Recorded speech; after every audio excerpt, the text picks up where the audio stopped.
Todos muy bienvenidos al canal El Reino en Parábolas. Ahora pues estamos acá solamente el hermano Juan Ramón y el hermano Juan Miguel en este tema que vamos a tratar. Se trata con respecto a la gracia, así que sean todos muy bienvenidos. Oh bendito Padre, te doy gracias Señor porque siempre Señor estás atento a nuestras necesidades.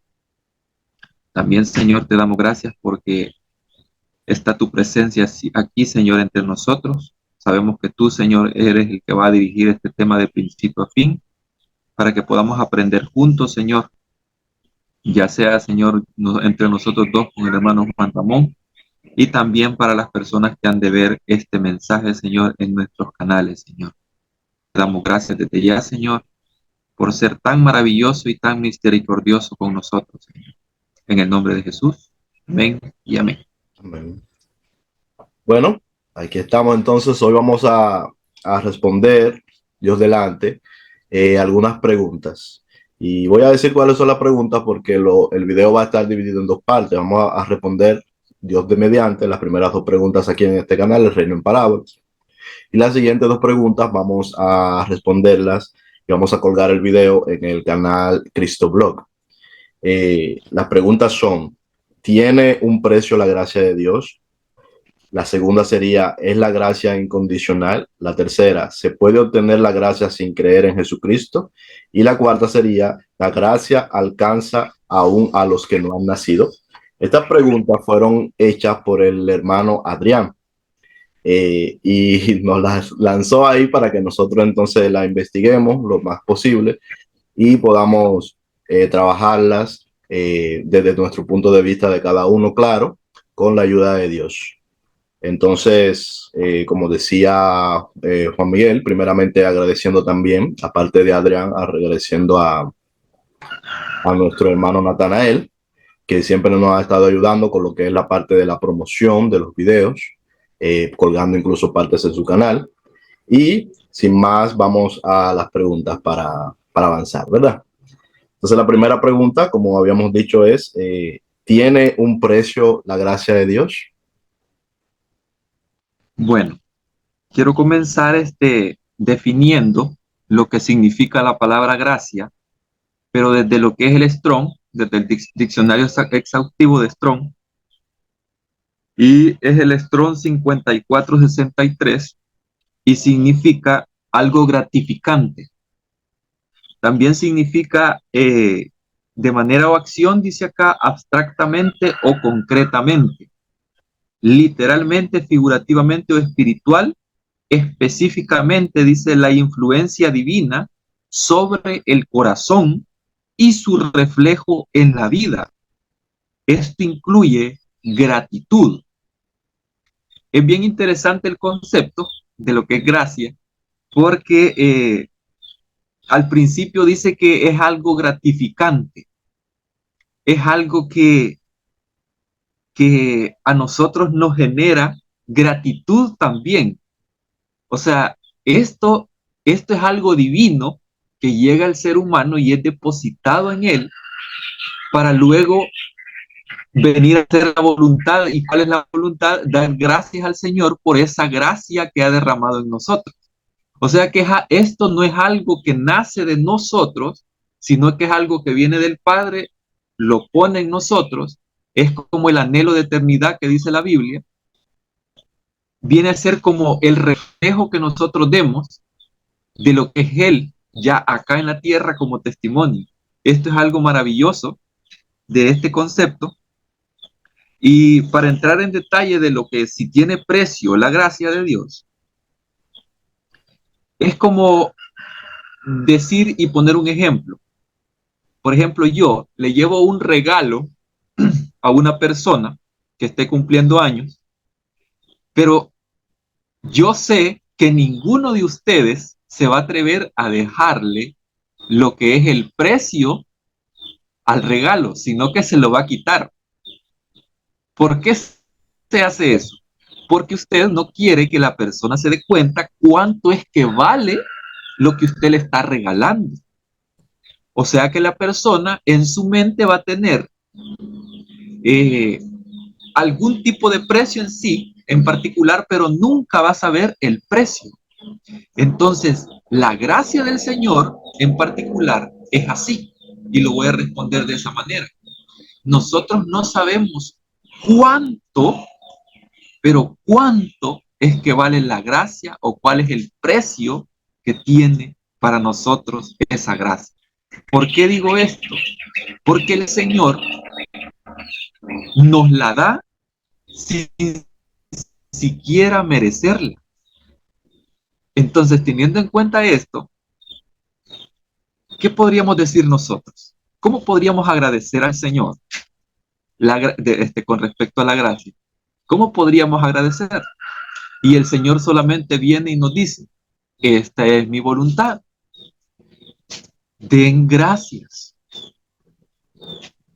Esa es la voluntad del Señor. No nos está pidiendo, hey, vayan a hacer esto y esto y esto, para que ustedes respondan a la gracia. Cuando usted regala algo a una persona, usted no viene y le va a decir a esta persona que le está dando ese regalo, mira, ahora tenés que hacer esto y esto y esto, porque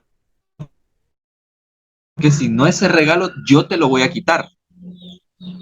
Yo creo que nunca ni un ser humano ha hecho eso, o me equivoco.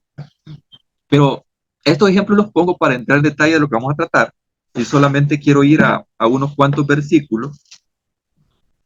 El primer versículo está en Efesios capítulo 2. Y solo quiero leer los versículos del 1 al 10 nada más. Esto es un poco larguito, pero es necesario leerlo. Y dice así acá en Efesios 2. Él os dio vida a vosotros cuando estabais muertos en vuestros delitos y pecados. En ellos anduvisteis en otro tiempo siguiendo la corriente de este mundo conforme al príncipe de la potestad del aire, el espíritu que ahora opera en los hijos desobedientes. Entre ellos todos nosotros también vivimos en otro tiempo al impulso de los deseos de nuestra carne, haciendo la voluntad de la carne y de los pensamientos, y éramos por naturaleza hijos de ira, igual que los demás. Pero Dios, que es rico en misericordia, por su gran amor con que nos amó, y aquí está la respuesta a lo que es la pregunta si tiene un precio la gracia. En el versículo 4, primeramente Él es rico en misericordia, y luego dice que por su gran amor con que nos amó, o sea que el precio maravilloso en realidad viene a ser el amor que Él nos tiene a cada uno de nosotros. Y dice el versículo 5, aun cuando estábamos muertos en pecados, nos dio vida junto con Cristo. Por gracia, y aquí enlaza Pablo esta frase del versículo 4 con el versículo 5, por gracia habéis sido salvados. O sea, es una esperanza. Y si Pablo dice que por gracia hemos sido salvados, lo está diciendo en tiempo continuo. O sea, está hablando en presente continuo y ese presente continuo se mantiene. Y después dice, y con él nos resucitó y nos sentó en el cielo con Cristo Jesús. Yo quiero hacer una pregunta acá, además de la que hemos hecho al principio. Si él dice acá que nos sentó juntamente con Cristo en el cielo, claro, es una imagen, pero díganme ustedes, ¿quién nos va a poder bajar de ahí?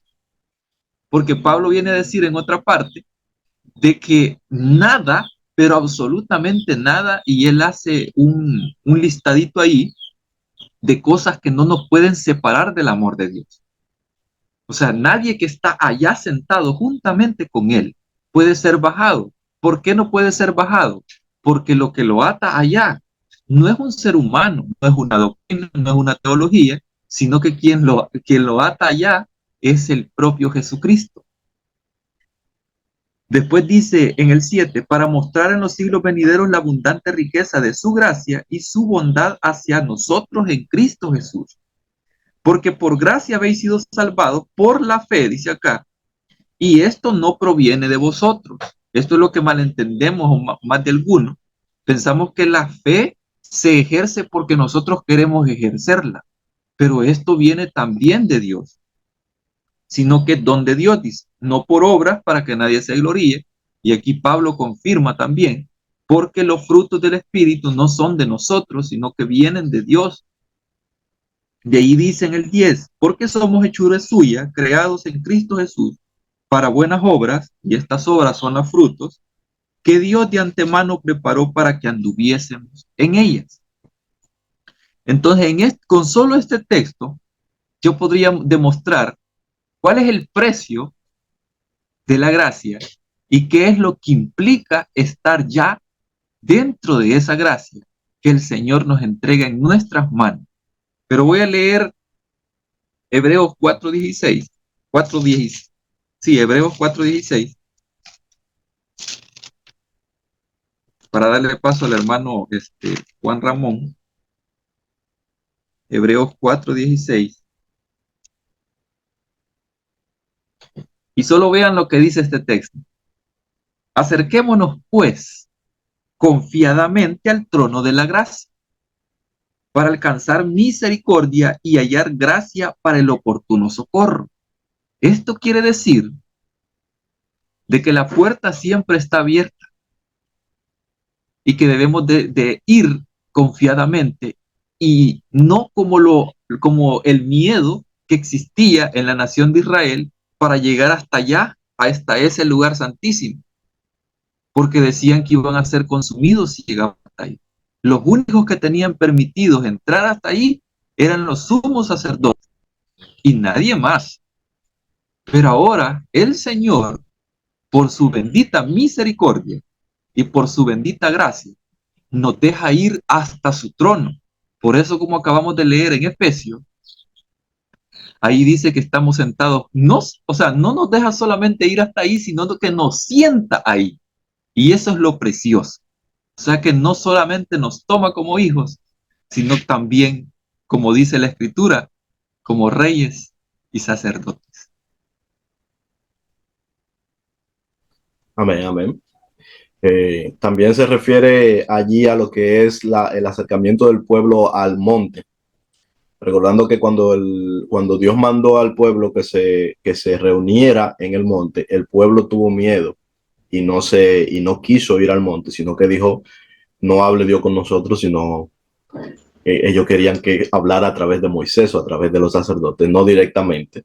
Y esto era por miedo. Entonces lo que le está diciendo también es eso, es decir, acérquense confiadamente, porque aquí esto se trata de gracia, no hay por qué tener temor a la presencia de Dios. Amén. Así es. Entonces, muy buena explicación, muy detallada, realmente. Ahora me tocaría a mí dar una respuesta. Vamos a tratar de hacerla lo más corta posible para ir a la otra. Y repitiendo la pregunta, ¿tiene precio la gracia de Dios? Bueno, la respuesta es que sí, que tiene precio. La gracia tiene un precio. Ahora, la pregunta es, ¿quién es que paga ese precio? Evidentemente no somos nosotros que lo pagamos. Ese es el punto. Nosotros no pagamos el precio de la gracia, sino que la gracia viene porque Cristo pagó el precio. Y esta idea, los apóstoles, Jesús, están tratando de enseñar algo que está más allá de lo que textualmente se está diciendo. Para ello están utilizando un símil, es decir, están utilizando una especie de imagen que sea comprensible. Y esa imagen que es comprensible, para que sea comprensible, lo que está hablando de lo que es de la redención del esclavo. Es decir, está comparando esta salvación que nos viene por medio de Jesucristo con lo que es la redención de un esclavo. ¿Qué es la redención de un esclavo? Esto significa que una persona que, por ejemplo, es esclavo, para ser liberado, había que pagar un precio para que el esclavo pueda ser liberado. Pero ese precio no lo puede pagar el esclavo porque el esclavo no tiene posesiones. El esclavo no posee nada, sino que el esclavo es posesión. Y cuando se dice que es posesión o que es poseído, que es lo mismo en realidad, lo que está diciendo es que tiene un dueño. Hay alguien a quien le pertenece ese esclavo. Si es esclavo, en tanto se tiene un amo, un dueño, que es el que te hace ser esclavo. Tú eres esclavo de alguien. Entonces, para que el esclavo sea redimido. Redimido quiere decir que otra persona, alguien que no es esclavo, tiene, vamos a decir, la capacidad de hacer un pago por ese esclavo. Pero ¿a quién le hace el pago? El pago se le hace al amo, al dueño del esclavo.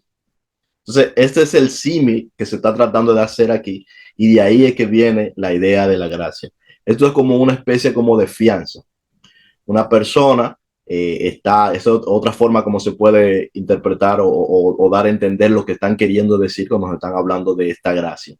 Una persona que en este tiempo, por ejemplo, es llevado a la cárcel, alguien tiene que venir y pagar la fianza. Es decir, por ejemplo, se fija una fianza, alguien viene y la paga. Por lo tanto, sí que hay un precio.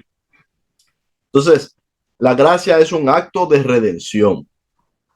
La gracia viene por un acto de redención. El acto de redención lo hace Jesucristo. Él pone su cuerpo, él pone, vamos a decir, él se provee de un cuerpo, en este caso Dios se provee de un cuerpo, y luego él pone ese cuerpo como pago para liberar a los esclavos, para liberar al que es esclavo.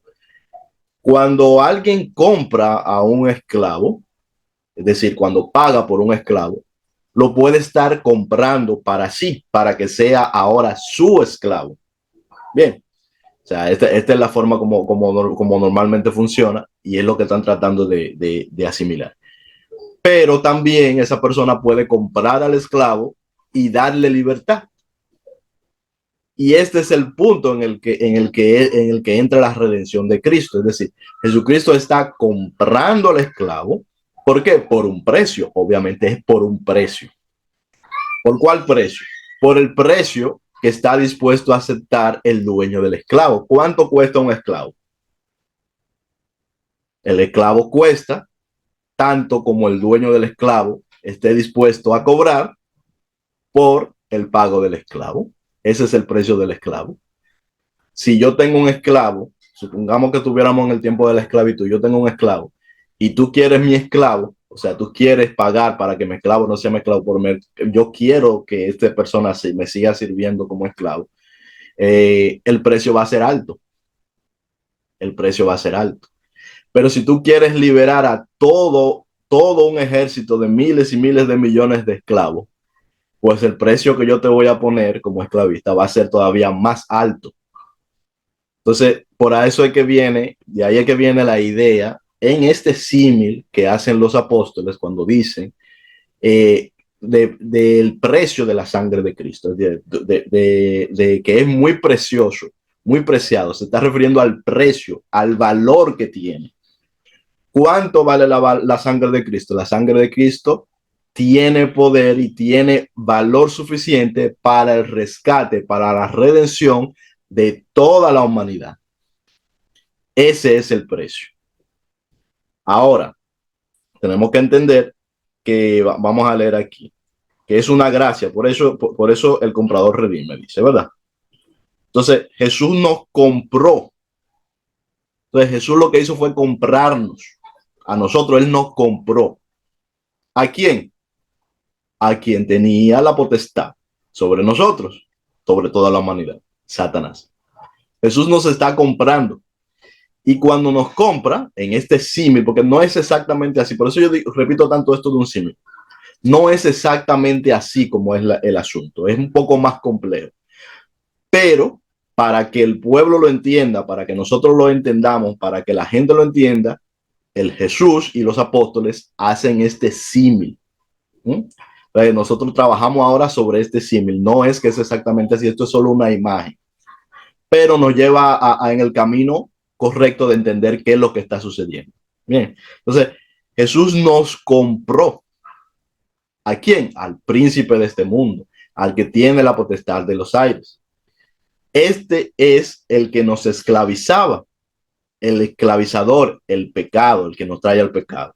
Entonces ahora Jesús nos compra. ¿Con qué? Con el precio de su sangre, con el precio de su cuerpo. Él pone su cuerpo para, vamos a decir, se hace este cuerpo, se provee de cordero, digamos, se provee de este cordero y lo ofrece como pago. Ahora, ¿qué pasa? Que Él nos hace libres. Él nos compra, pero entonces nos hace libres. Y en cada uno de nosotros ahora queda la opción de qué hacer, de qué decidir. Es decir, ahora nosotros tenemos opciones que antes no la teníamos. Por eso siempre los apóstoles, Juan, Pablo, nos están diciendo que el acta de los decretos fue clavada en la cruz. Es decir, ese contrato que nos ataba fue clavado en la cruz, despojando a los principados, dice, de su autoridad. Porque no nos confundamos, es que los principados tenían autoridad sobre nosotros que ahora en Cristo le es quitada porque fuimos comprados.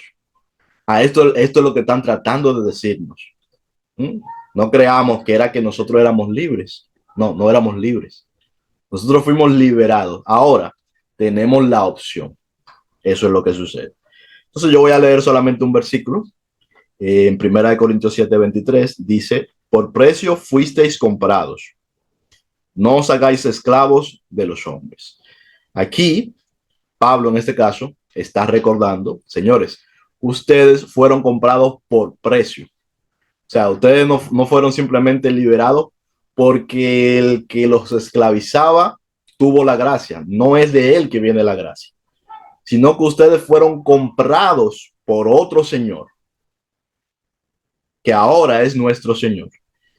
Pero este que nos compró también nos liberó. Pero tienes que recordar que fuiste comprado. Recuerda que fuiste comprado, que ya aquel no tiene derechos sobre ti, porque sus derechos le han sido quitados porque fuiste comprado. Por lo tanto, no te vuelvas a esclavizar, es lo que te diciendo, porque podemos volver a vivir como esclavos.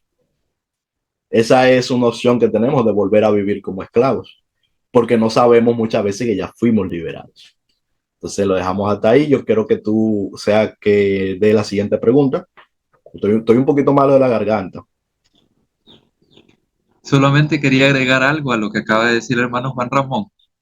Y es bien interesante notar lo de los esclavos, porque Israel fue libertado de ese lugar llamado Egipto. Y lo interesante de ellos es que después de salir de ahí, en vez de libertar esclavos, hacen esclavos. O sea, no aprenden la lección, o sea, como que quieren revertir lo que es la tortilla, como decimos aquí en El Salvador, y vienen a ser esclavos ellos, incluso de otras naciones después. ¿Por qué? Porque ellos quieren seguir con el mismo sistema. En cambio, Jesús lo que hace no es hacer más esclavos, más esclavos, más esclavos, sino que lo que viene a hacer es libertar, libertar y libertar. Esto es lo interesante. En Apocalipsis nos dice, el que lleva en cautividad, va en cautividad. Y otra cosa que quería mencionar es con respecto al precio, porque realmente decimos, el precio de la sangre de Cristo, claro, es precioso, pero hay algo que también es valioso.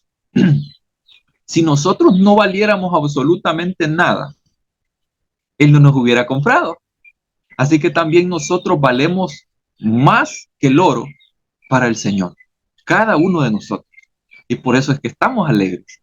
Así es. Así que vamos a pasar a la siguiente pregunta, y esta es bien importante también, y es, ¿la gracia es incondicional? Y dando respuesta a esto, voy a hacer un énfasis también al mismo ejemplo que puse al principio. O sea, si la gracia es un regalo, como acabamos de ver, es un regalo preciosísimo, el cual debemos atesorar nosotros, ¿cómo puede llegar a ser condicional? O sea, ¿cómo un regalo puede ser condicional? O sea, es como decir, eh, podría poner un ejemplo de mi hijo, es como decirle a mi hijo, si haces lo que yo te diga, te daré este robot que tanto te gusta de regalo, por lo que tú hiciste. Entonces eso ya no se convierte en gracia, sino que en una condición. Y el Señor realmente no trabaja así, sino que Él solamente viene y hace esto. Aquí está, sin decirnos, esta es la condición. Y realmente ni siquiera nuestro sí es la condición, sino que es esa relación que el Padre tiene con cada ser humano y trata muy diferente con cada uno. Si ustedes han dado cuenta, el Señor trata de muchas maneras con diferentes personas. Entonces, es la relación en sí la que tiene que ver con la gracia, porque un hijo siempre va a responder a su padre. Es como que yo le entregue algo a mi hijo en este momento, eh, eh, y él me va a decir, pero ¿por qué me estás dando esto? ¿Por qué me estás dando este robot? ¿Qué hice yo para merecer este regalo? Eso es lo que me va a decir mi hijo, porque mi hijo no va a saber por qué le estoy dando ese regalo. O sea, yo se lo estoy dando porque es mi hijo, así de sencillo. Y así es como trata el padre con sus hijos. O sea, el padre no va a ir diciéndole por ahí, vaya, vos me vas a hacer esto, vos me vas a hacer esto también me lo vas a hacer vos, y así va a ir poniendo condiciones a cada ser humano. El padre no trabaja de esa manera, por ende la gracia no es condicional, sino que es incondicional. Y puedo poner un ejemplo en Gálatas 5:22 y luego voy a leer otro texto más, pero en Gálatas 5:22, aunque creo que solamente con eso puedo explicar un poco de eso, aunque de la gracia se puede pasar hablando toda una eternidad porque es un misterio también, es algo precioso. Pero en Gálatas 5:22 encontramos lo que son los frutos del Espíritu. ¿Y por qué quiero poner esto en esta pregunta? Porque realmente aquí está algo muy interesante que ustedes van a notar. Primeramente está el amor, y la gracia tiene que ver también con ese aspecto del Espíritu y también tiene que ver con Dios y es su esencia. Y si es su esencia, entonces es este primer principio que está aquí, o sea, el primer fruto del Espíritu, nos está diciendo algo mucho más a nosotros. Nos está diciendo que, así como leímos en Efesios, que dice que Él nos amó primero, y por esa razón es que Él nos entrega esa gracia y nos da ese regalo precioso, el cual es nuestro Mesías, nuestro Creador, y viene y entrega esa gracia en nuestras manos, como diríamos en El Salvador, en bandeja de plata o en bandeja de oro, porque vale mucho más. Entonces, nos la entrega a nosotros como un regalo precioso. Y en ese regalo precioso va incrustado lo que es el amor profundo que tiene el Padre para con cada uno de sus hijos. Y viene lo siguiente, el fruto del Espíritu siguiente, gozo. ¿Qué es lo que siente un hijo cuando su padre le demuestra el amor que tiene por él? Viene gozo, viene alegría. Y después también hay algo que se manifiesta. Un hijo va a tener confianza con su padre cuando él manifiesta este don, que es el amor, y viene y se relaciona del padre. Y obtiene también lo que es la paz que está dentro de los frutos del Espíritu.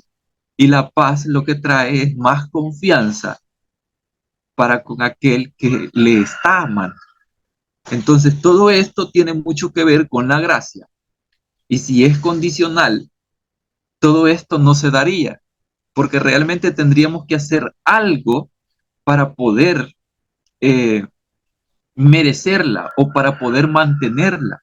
Pero en realidad quien mantiene la gracia no somos nosotros, en realidad con nuestras obras, sino que la mantiene el Padre por su propio poder, porque el Evangelio de eso se trata, es poder de Dios, es poder para salvar, es poder para dar vida, poder para restaurar.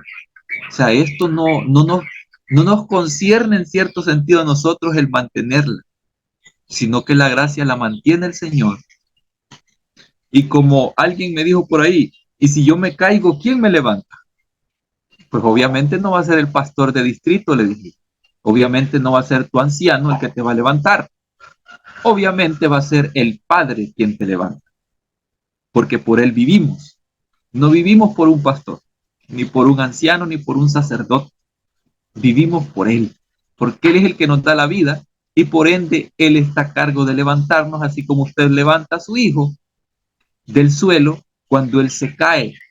Usted no lo va a dejar tirado ahí porque es un bebé. Cuando empieza a caminar, usted lo va a levantar, obviamente. No lo va a dejar tirado ahí.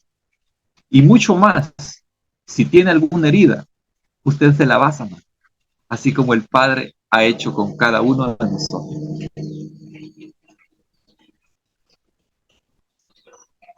Amén.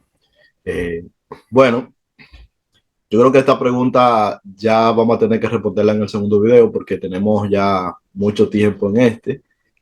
Entonces vamos a cortar aquí y en la próxima parte que va a estar en mi canal, en CristoBlog, yo voy a comenzar respondiendo esta pregunta y vamos luego a las siguientes dos preguntas. Entonces, están invitados, nos vemos allá en CristoBlog en un momentito.